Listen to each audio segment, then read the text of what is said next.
For those who say big-time sports leagues waste their money on ridiculous items that in the end only help to drive up the ticket cost to Joe and Jane beer can, their answer would be, how dare you question how the league is doing everything to ensure the game is fair, Take the $20 million the NFL will likely spend in total on something so ridiculous as air pressure in footballs. Then ask yourself about their wisdom when you pony up for that $25 beer at the next game. Deflategate far from over, my friends. Let us then drop back and throw the bomb. Welcome back, the man who invented the concept of talking about sports business, still smarting from the Super Bowl prediction he can barely recall. The sports professor, Rick Horrow, joins us once again. All right, Professor, don't worry about it. I'll let you get a chance in here, but let's get to business.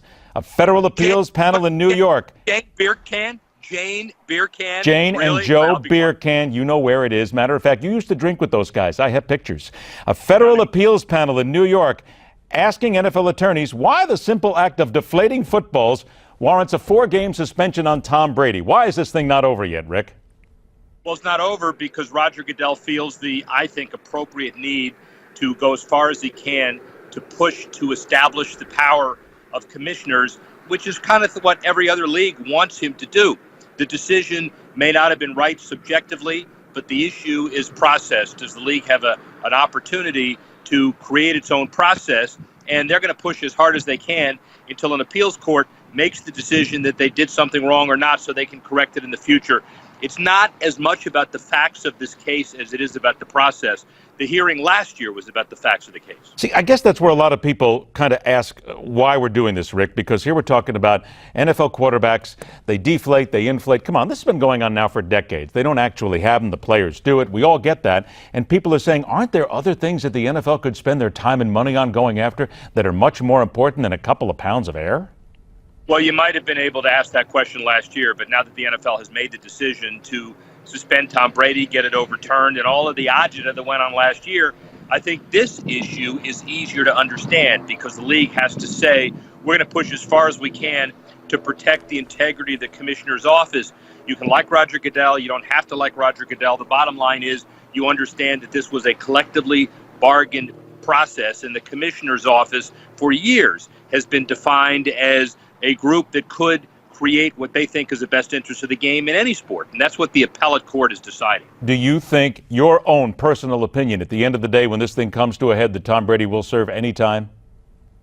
My guess is probably not, but that's not for me to decide right now. I think at the end of the day, if the overturned decision stands next September, then the league has no choice but to enforce that suspension, and then it may go to another court, may actually also be remanded. So I know one thing, the lawyers are making a lot of money out of this. There you go. That's always the important part here. Here's something else when it comes down to decisions. 6 months before the Summer Olympic Games in Rio, we are talking about the waterways that are going to be competed in by the athletes. TV sets coming out of the water, garden chairs, refrigerators, dead animals, juice boxes, used condoms, gunk. This is ridiculous. This is dangerous, Rick. And the question now is being asked, does it not make sense for the United States and other countries who've called for it to boycott these games? Because this is not as it was promised. Well, there was a lot of discussions about boycotting because of the Zika virus, which the health authorities now have about 5 months to try to resolve. I think boycotting will be fairly extreme, but I do think that it is time for the entities relative to sailing and water-related sports to take this very seriously because the deadline is fast approaching, and the USOC is saying it's up to individual athletes on the Zika issue to make their own health decisions. I do think it is really important for transparency's sake for the Olympic organizations to do whatever they can right now to make it as safe as they possibly can for the Olympians. Hopefully it's not too late. Look at that. We agree on something frightening indeed. 60 seconds. Jerry Jones is building a brand new project, the Ford Center at the Star. It's going to be the training facilities, hotels, convention centers, vacation sites. Isn't this where we're heading now, where a lot of these big-pocketed teams, where they can, and the Jerry Jones can and other places, are going to create vacation destinations instead of just training facilities to basically make as much money as they can? Well, yeah, but you know, so does every other developer, and so does every other Sure. business. So the idea is to exploit and expand the brand as much as possible.